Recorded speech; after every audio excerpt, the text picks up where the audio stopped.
Ainda estava escuro lá fora quando ouvi batidas fortes na minha porta da frente. Olhei para o relógio, 5h02 da manhã. Ninguém bate nesse horário a menos que algo esteja errado. Vesti meu moletom e fui até a porta, com o coração disparado. Quando a abri, meu vizinho do lado, Gabriel Stone, estava ali. Seu rosto estava pálido, a respiração irregular, como se tivesse corrido todo o caminho até minha casa. Não vá trabalhar hoje, disse ele, com a voz baixa e urgente. Fique em casa. Confie em mim. Fiquei olhando para ele, confusa. Gabriel era quieto, educado, e raramente falava mais do que algumas palavras. Eu mal sabia algo sobre ele além de que gostava de ficar na sua própria companhia e havia se mudado para o bairro há um ano. Vê-lo assim, apavorado, parecia errado. Do que você está falando? Perguntei. Aconteceu alguma coisa? Ele balançou a cabeça lentamente, mas os olhos transmitiam um alerta intenso. Não posso explicar agora. Apenas me prometa que não vai sair de casa hoje. Por nenhum motivo. Tudo parecia irreal naquele momento, o ar frio da manhã, a linha rosa do nascer do sol começando no horizonte. E meu vizinho, normalmente sem expressão, agora parecia um homem prestes a desmoronar. Respirei fundo. Gabriel, você está me assustando, eu disse. Por que eu não devo ir? Ele hesitou. Então sua voz baixou para um sussurro. Você vai entender ao meio-dia. Antes que eu pudesse perguntar qualquer outra coisa, ele deu um passo para trás, olhou ao redor do bairro como se alguém pudesse estar nos observando e voltou rapidamente para sua casa. Não olhou para trás. Fiquei ali em silêncio, com a mão ainda na maçaneta, a mente girando. Uma parte racional de mim queria descartar tudo como paranoia. Talvez ele estivesse confuso. Talvez estivesse passando por algum tipo de colapso. Mas outra parte, aquela que sempre confiou nos meus instintos, me dizia para não ignorar aquilo. E havia mais um motivo pelo qual eu não conseguia simplesmente deixar para lá. 3 meses atrás, perdi meu pai. Sua morte foi repentina. Oficialmente, foi registrada como um derrame. Mas, nos dias que antecederam o ocorrido, ele tentava me contar algo importante que precisava me mostrar. Quando eu insistia, ele apenas dizia: é sobre a nossa família. Está na hora de você saber. E antes que tivéssemos essa conversa, ele se foi. Desde então, coisas estranhas começaram a acontecer ao meu redor. Um carro ficava estacionado perto da minha garagem por horas, com os vidros escurecidos. Meu telefone tocava com números bloqueados, e ninguém falava do outro lado. Minha irmã mais nova, Sophie, que trabalha no exterior, me ligou perguntando se eu tinha notado alguém novo na vizinhança. Ninguém havia dito nada diretamente, mas eu sentia. Algo se movia na minha vida de forma silenciosa, intencional e o que quer que fosse, não era por acaso. Meu nome é Alissa Rovan. Tenho 33 anos, sou analista financeira na Henning & Cole Investments e nunca faltei ao trabalho, a não ser por doença. Moro sozinha na casa que herdei da minha avó. É uma vida tranquila, estruturada, previsível. Até hoje. Naquele momento, tomei uma decisão não por medo, mas por lógica.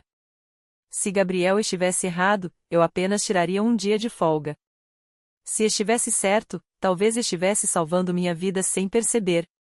Mandei uma mensagem para minha gerente dizendo que não poderia ir trabalhar por causa de uma emergência pessoal.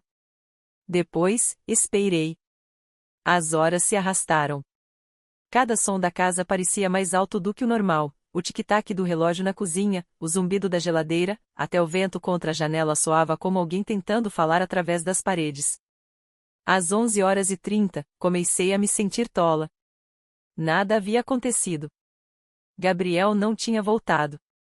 Talvez eu estivesse exagerando. Então o telefone tocou. Um número desconhecido. Atendi, esperando que fosse minha gerente ou algum trote. Mas ouvi uma voz calma e autoritária: Senhora, aqui é o oficial Taylor, do Departamento de Polícia do Condado. A senhora está ciente de um incidente crítico ocorrido no seu local de trabalho esta manhã? Meu coração parou. Que incidente? Perguntei. O policial suspirou, a voz ficando mais grave. Houve um ataque violento em seu prédio. Vários funcionários ficaram feridos. Temos motivos para acreditar que a senhora estava presente. Meu corpo inteiro gelou. Isso é impossível. Eu não estava lá. Silêncio. Então ele respondeu: temos imagens do seu carro chegando às 8h02. Seu crachá foi usado para entrar no prédio, e os relatórios de segurança indicam que você foi vista pela última vez no terceiro andar antes do ataque. Minhas pernas enfraqueceram.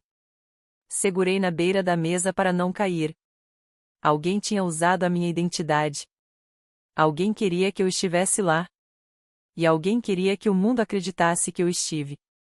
Se você quer saber o que a polícia me contou em seguida e a verdade da qual meu vizinho tentou me proteger, inscreva-se agora e comente de onde está assistindo. Porque o que aconteceu ao meio-dia não apenas mudou a minha vida. Revelou o motivo pelo qual eu nunca deveria ter sobrevivido a este dia. A voz do policial continuava calma, mas havia algo por baixo dela, uma urgência misturada com cautela que deixava claro que aquela não era uma ligação de rotina. Era uma ligação que mudaria tudo. Senhora Hovan, o policial continuou. Seus colegas relataram tê-la visto entrando no prédio esta manhã. Os registros de segurança mostram que seu crachá foi usado às 8h02. Temos imagens do seu carro entrando na garagem. Apertei o telefone contra o ouvido, a voz trêmula. Isso não é possível. Estive em casa a manhã toda. Não fui trabalhar hoje. Houve uma pausa. Então ele fez uma pergunta que gelou meu sangue: alguém pode confirmar isso? Olhei ao redor da minha sala vazia. O silêncio parecia pesado. Acusador. Não, sussurrei. Eu moro sozinha. O tom do policial mudou, tornando-se mais formal. Senhora Hovan, por volta das 11h47, um alerta de emergência foi acionado no terceiro andar do seu prédio. Um ataque coordenado ocorreu. A senhora foi dada como desaparecida do local. Precisamos localizá-la para garantir sua segurança e para interrogatório. Meu aperto no telefone se firmou. Interrogatório? Por que eu seria interrogada? Dessa vez, o silêncio foi mais longo, como se ele escolhesse cada palavra com cuidado. Foram encontradas evidências no prédio. Itens pessoais seus foram recuperados próximos à cena do incidente. Minha mente ficou em branco. Itens meus. Foi então que me lembrei de Gabriel, seu rosto pálido, suas mãos trêmulas. Não vá trabalhar hoje. Alguém havia planejado tudo isso e eu fazia parte do plano, fosse como vítima ou como culpada. Eu estou dizendo, eu não estava lá, falei, tentando manter a calma. Alguém deve ter clonado meu crachá. Então, de repente, um pensamento me atingiu tão forte que mal consegui falar. Meu carro. Vocês viram quem saiu do carro nas imagens? O policial respondeu em tom baixo: as filmagens estão corrompidas. Não conseguimos ver o rosto. Apenas o veículo entrando, com a sua placa claramente visível. Meu coração acelerou. Quem quer que tenha feito isso tinha acesso ao meu carro ou a um idêntico. Minha identidade não havia apenas sido roubada. Ela havia sido substituída. Olhei pela janela, o coração disparado. Estariam me observando? Alguém esperava que eu entrasse em pânico e fizesse o movimento errado? Antes que eu pudesse fazer mais perguntas, o policial disse: unidades estão a caminho do seu endereço. Por favor, não saia de casa. Meus instintos entraram em alerta máximo. Se Gabriel tinha me dito para não ir trabalhar e alguém havia se passado por mim, talvez a polícia que estava vindo não viesse para me proteger. Talvez viessem para me levar. Assim que a ligação terminou, fechei todas as cortinas e tranquei cada porta. Minha respiração estava curta. A mente corria por cada momento estranho das últimas semanas, um homem de terno me observando de dentro do carro parado na rua, e-mails de remetentes desconhecidos perguntando se eu estaria no escritório na terça-feira, a sensação de que alguém havia mexido nas minhas coisas quando eu não estava em casa. Não era paranoia. Era preparação. De repente, alguém bateu na porta. Batidas firmes, controladas, não hesitantes como as de um vizinho preocupado, nem desesperadas como as de alguém em perigo. Eram deliberadas. Prendi a respiração e fiquei em silêncio. Mais uma batida, e então uma voz: Alissa, sou o Gabriel. Abra a porta. Precisamos conversar. Meu peito se apertou. Caminhei devagar até a porta, mas não a abri. Como você sabia que a polícia me ligaria? Perguntei através da madeira. A voz dele veio baixa e firme, porque eles não estão vindo para te ajudar. Estão vindo para te colocar sob custódia federal. Você nunca deveria ter acordado na sua própria cama hoje de manhã. Minha cabeça girou. Do que você está falando? Eles encenaram um incidente para eliminar todos naquele prédio, ele respondeu. E você deveria estar lá não como vítima, mas como a pessoa a ser culpada. Ele fez uma pausa. E agora, precisam de você viva tempo suficiente para confessar algo que não fez. Um arrepio gelado percorreu meu corpo. Quem quer que estivesse por trás disso não queria apenas me destruir. Queriam me apagar e reescrever minha história como a da vilã. E o que aconteceria ao meio-dia nunca foi sobre o prédio. Era sobre mim. Abri a porta lentamente, não porque confiava totalmente em Gabriel, mas porque confiava ainda menos no medo. Os olhos dele se fixaram nos meus no instante em que a porta se abriu, atentos, afiados, como se procurassem qualquer sinal de que não estávamos sozinhos. Sem pedir permissão, ele entrou e fechou a porta atrás de si. Não perdeu tempo. Eles já estão a caminho, disse. Você tem minutos, talvez menos, antes que cheguem e transformem esta casa em uma cena de crime. Cruzei os braços, tentando controlar a respiração. Por quê? Por que eu? O que está acontecendo? Ele não respondeu de imediato. Caminhou até a janela da cozinha e observou a rua. Depois, abaixou o tom da voz.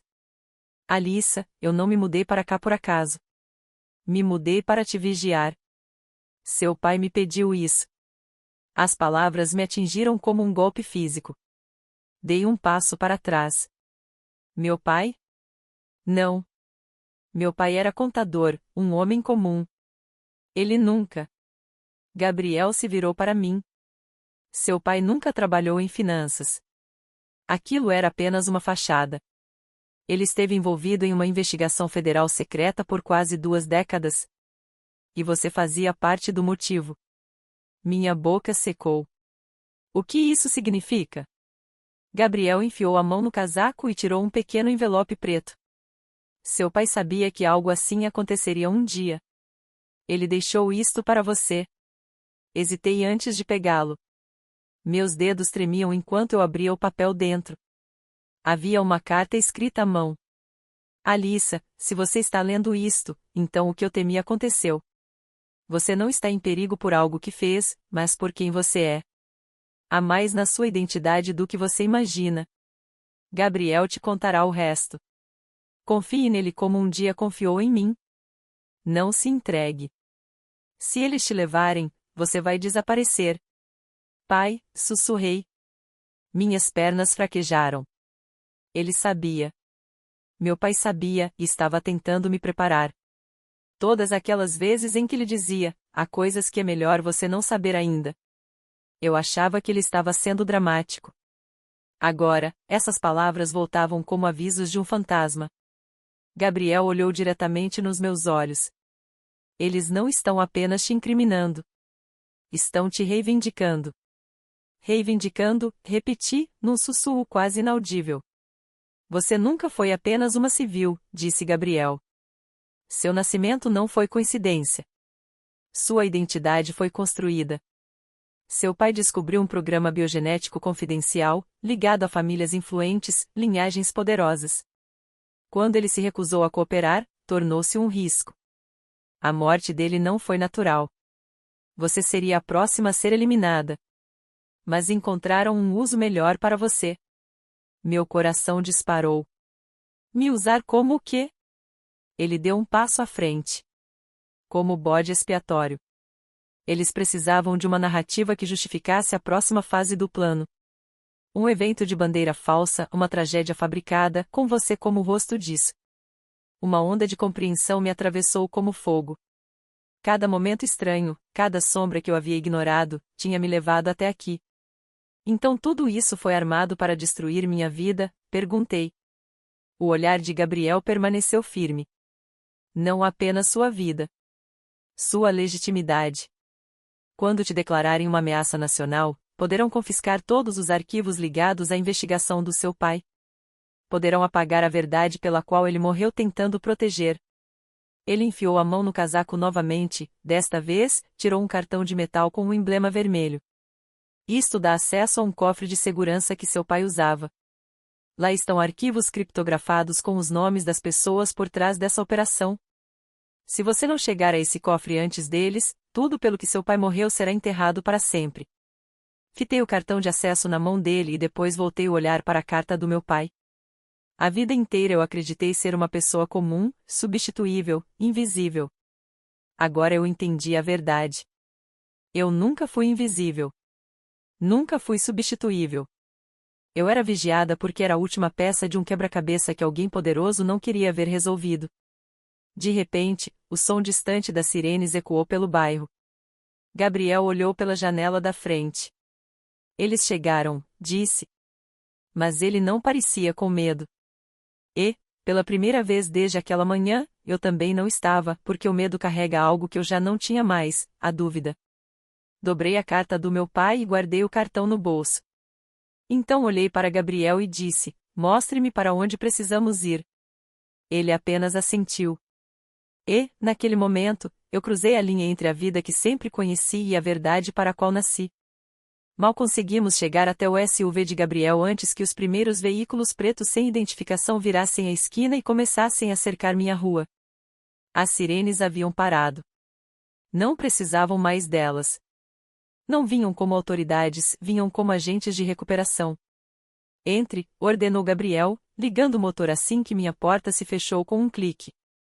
Partimos em disparada, os pneus cantando. Pelo retrovisor, vi dois homens saindo de um sedã preto, examinando o entorno. Um deles levou o rádio à boca, o rosto frio, preciso, como o de quem recupera uma propriedade, não uma pessoa. Enquanto acelerávamos pela estrada, uma estranha calma me envolveu. O medo havia deixado meu corpo. O que restava era clareza. Algo dentro de mim havia mudado, como uma chave finalmente encaixando na fechadura certa. Depois de 20 minutos em silêncio, Gabriel falou: há algo que você precisa ver antes de chegarmos ao cofre. Quando vir isso, vai entender por que te observaram a vida toda. Ele tirou um tablet de dentro do casaco e me entregou. Na tela, um arquivo aberto com o nome: Rovan, Alissa, sujeito 7B. Designação: ativo genômico. Projeto: alta prioridade. Iniciativa Origem. Rolei a tela, meu pulso acelerando à medida que lia: gráfico de expressão gênica, marcadores sanguíneos não encontrados em humanos comuns.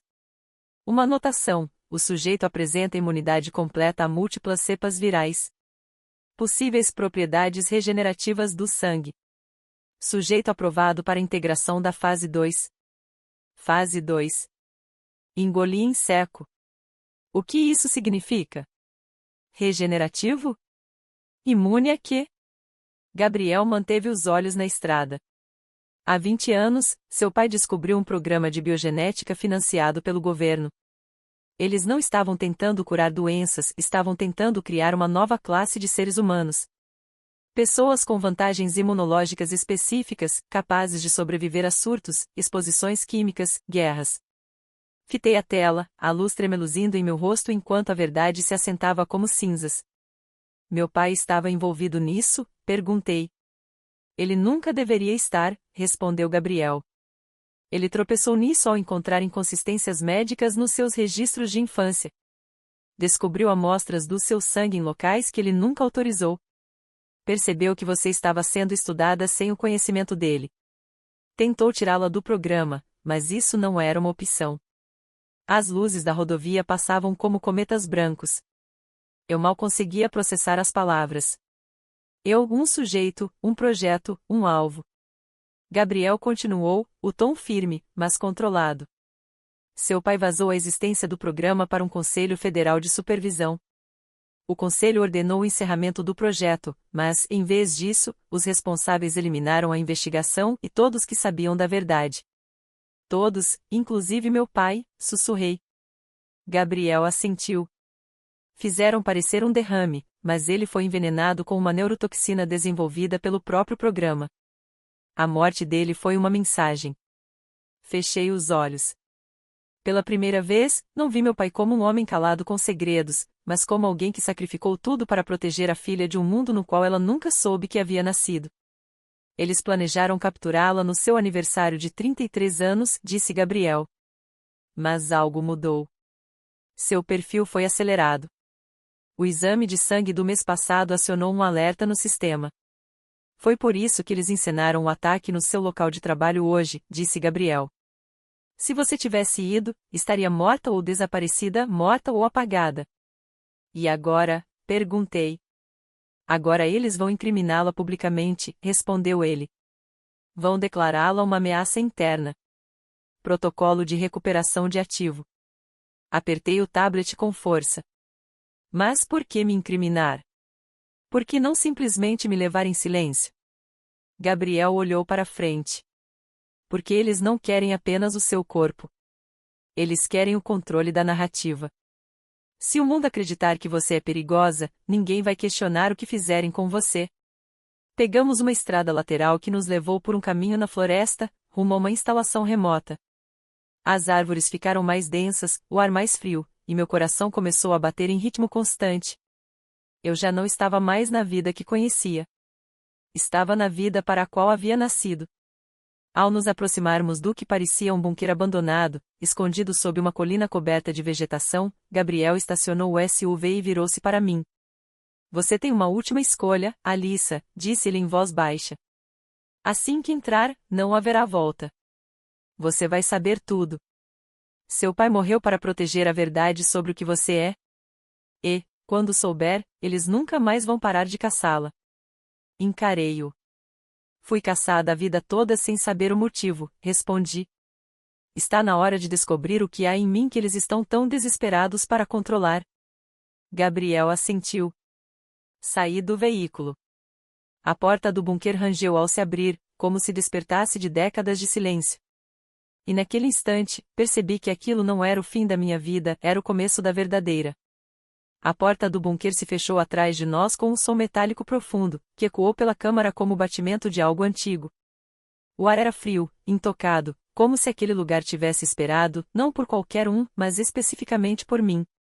Gabriel avançou com segurança por um longo corredor ladeado por portas de aço reforçadas. Segui Gabriel em silêncio, cada passo mais pesado que o anterior. Quanto mais avançávamos, mais uma sensação estranha crescia no meu peito, não era medo, nem ansiedade, mas reconhecimento. Meu corpo conhecia aquele lugar, mesmo que minha mente não soubesse. Paramos diante de uma porta de cofre com um emblema circular gravado no aço, o brasão da família Rovan. Meu pai havia me mostrado um desenho igual, dizendo que pertencia a ancestrais distantes. Agora eu sabia a verdade. Não era herança. Era designação. Gabriel apontou para um pequeno painel na parede. Seu DNA vai abrir este cofre, disse. Hesitei. Como você sabe disso? Porque seu pai me contou, respondeu. Ele disse que o cofre só reconheceria sua linhagem de sangue. E você é a última. A última. Percebi que não estava apenas abrindo uma porta, estava abrindo o segredo final da existência da minha família.